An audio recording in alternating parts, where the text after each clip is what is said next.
Esse período chuvoso que o Brasil enfrenta acende o alerta sobre a situação das barragens. Em Minas Gerais, um dique transbordou esta semana e interditou a BR-040, uma das rodovias mais movimentadas do país. Qual é o diagnóstico dessas barragens hoje? Como elas são monitoradas pelo governo?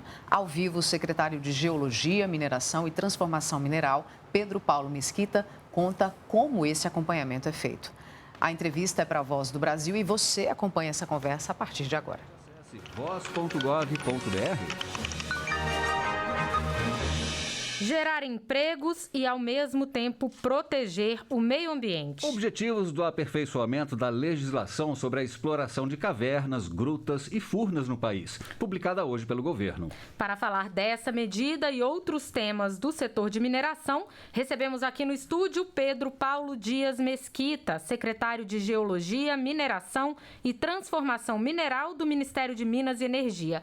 Boa noite, secretário. Boa noite a todos os ouvintes. Secretário, a gente está passando por um período de chuvas intensas em alguns estados. No último dia 8, houve transbordamento, inclusive, de um dique em Nova Lima, em Minas Gerais. E a gente queria saber, então, assim, isso aumenta, né, a preocupação com as barragens. Então, a gente queria saber hoje como está a situação das barragens no Brasil. Então, sob a orientação do nosso ministro Bento, nós acompanhamos atentamente esse evento e contamos com a pronta atuação da Agência Nacional de Mineração no local, a fim de garantir justamente a segurança da estrutura e evitar maiores danos. Hoje o Brasil ele possui cerca de 900 barragens mapeadas pela nossa Agência Nacional de Mineração, a ANM. Metade delas são muito pequenas, e sem potencial de impacto significativo, enquanto a outra metade, mais precisamente 454 barragens, apresentam volume, altura ou outras características de maior significância e, portanto, são inseridas na Política Nacional de Segurança de Barragens. Para as barragens que são inseridas na Política Nacional de Segurança, a ANM exige a realização de inspeções periódicas, e os empreendedores eles emitem uma declaração de condição de estabilidade a partir justamente da verificação dos parâmetros e fator de segurança dessas barragens. Então, dessas 454 barragens, nós podemos afirmar que 90% delas se encontram em perfeito estado de funcionamento e são classificadas como sem qualquer emergência. As demais são classificadas com algum nível de emergência. Então, a agência ela classifica entre níveis 1, 2 e 3. Os dados mais atualizados indicam que hoje há 32 barragens em nível 1, sendo 28 em Minas Gerais. E as barragens são classificadas em nível 1 por apresentar alguma alteração ou mau funcionamento que demandam uma ação de correção e inspeções diárias. Em nível 2, nós temos apenas 9 barragens, todas elas em Minas Gerais, que apesar de algumas ações adotadas, ainda mantêm uma alteração ou mau funcionamento não controlado e demandam inspeções especiais e novas ações a fim de evitar e eliminar essa alteração. Temos também 3 barragens classificadas no nível 3, que são barragens para as quais há um risco iminente de ruptura. Só que essas 3 barragens, todas elas possuem hoje o que nós chamamos de backup dam, que é uma espécie de barragem de segurança que ela contém o fluxo da lama em caso de um eventual rompimento. Então, essa barragem de segurança ela já foi concluída para essas 3 barragens que estão classificadas ainda em nível 3, provendo segurança quanto a um eventual evento, uma eventual ocasião de rompimento. Agora, secretário, as pessoas que moram perto de barragens, elas podem se sentir mais seguras com as medidas que já foram adotadas pelo governo? Como eu falei, as 3 barragens que estão atualmente classificadas no nível 3 e que, portanto, caracterizam um maior risco, elas possuem essa estrutura jusante. Então, caso haja algum evento, já há uma contenção, uma barreira de segurança que permite interromper um fluxo de lama que poderia decorrer desse evento.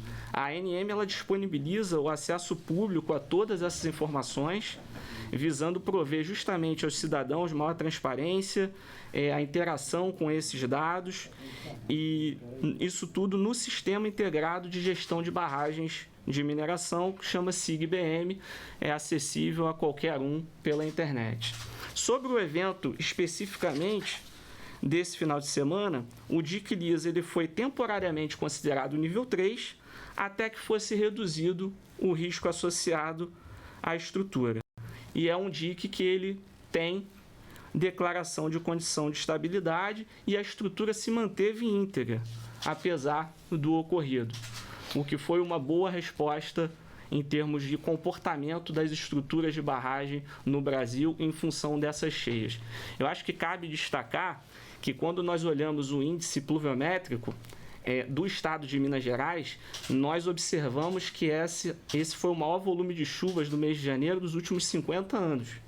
E nós estamos falando apenas dos primeiros dias, não estamos nem na metade do mês. Então, isso realmente ressalta o quanto que as ações de promoção de segurança e a atuação da Agência Nacional de Mineração têm tido resultado no sentido de manter a segurança dessas estruturas que suportaram bem, apesar desse único incidente, que graças a Deus não gerou nenhuma vítima, e foi possível preservar também a infraestrutura da BR-040 a partir de uma atuação muito profícua da Agência Nacional de Mineração. Agora, secretário, recentemente a gente teve um episódio em Capitólio também, que levantou todo um debate sobre riscos geológicos e etc. E um decreto publicado hoje pelo governo modificou a legislação para a exploração de cavidades naturais subterrâneas, que são as cavernas, grutas, abismos, né? Furnas. O que muda na prática com esse decreto? O novo decreto publicado ontem, ele moderniza a legislação de cavidades subterrâneas à luz de todo o avanço de conhecimento que tem sido observado nos últimos anos. Então, o conhecimento científico, tecnológico na área, ele cresceu exponencialmente, movido em grande parte pela necessidade que há de se classificar as cavidades em diferentes graus de relevância, máximo, alto, médio ou baixo. Para termos uma ideia, o número de cavernas ou cavidades conhecidas no Brasil cresceu de 6 mil em 2008 para 21,5 mil cavernas conhecidas em 2020. E o Brasil ele tem um potencial de mais de 300 mil cavernas no nosso território. Então, considerando esse novo cenário, um novo estado da arte em termos de conhecimento, acumulado por intensos estudos, experimentos, a própria vivência prática dos dispositivos legais de preservação de cavidades, foi possível ampliar as possibilidades de compensação ambiental para empreendimentos que afetem cavidades de grau de proteção alta, de forma a permitir uma aplicação mais eficiente dos recursos destinados justamente à preservação ambiental. Além da preservação de outras cavidades similares, o empreendedor ele pode optar por outras formas de compensação com maior nível de proteção, isso definido de comum acordo com o Instituto Chico Mendes de Conservação de Biodiversidade. A atualização proposta prevê que no âmbito do licenciamento ambiental, isso é importante reforçar, que todas essas atividades elas demandam o licenciamento ambiental, o órgão licenciador ele vai exercer a competência de avaliar a realização da atividade ou do empreendimento em vista dos seus resultados e impactos ambientais, econômicos e sociais. No caso das cavidades de maior relevância, só pode haver impacto nessas cavidades por atividades de utilidade pública, mediante licença ambiental e com a preservação de outra cavidade com atributos ambientais similares e desde que não gere a extinção de espécie que conste de cavidade impactada. Você acompanhou aí, ao vivo, portanto, a entrevista do secretário de Geologia, Mineração e Transformação Mineral do Governo, Pedro Paulo Mesquita. Ele falou sobre o monitoramento de barragens e explicou as mudanças na exploração de cavernas e grutas no Brasil. A íntegra dessa entrevista fica no site da Rede Nacional de Rádio e o endereço está aí na sua tela.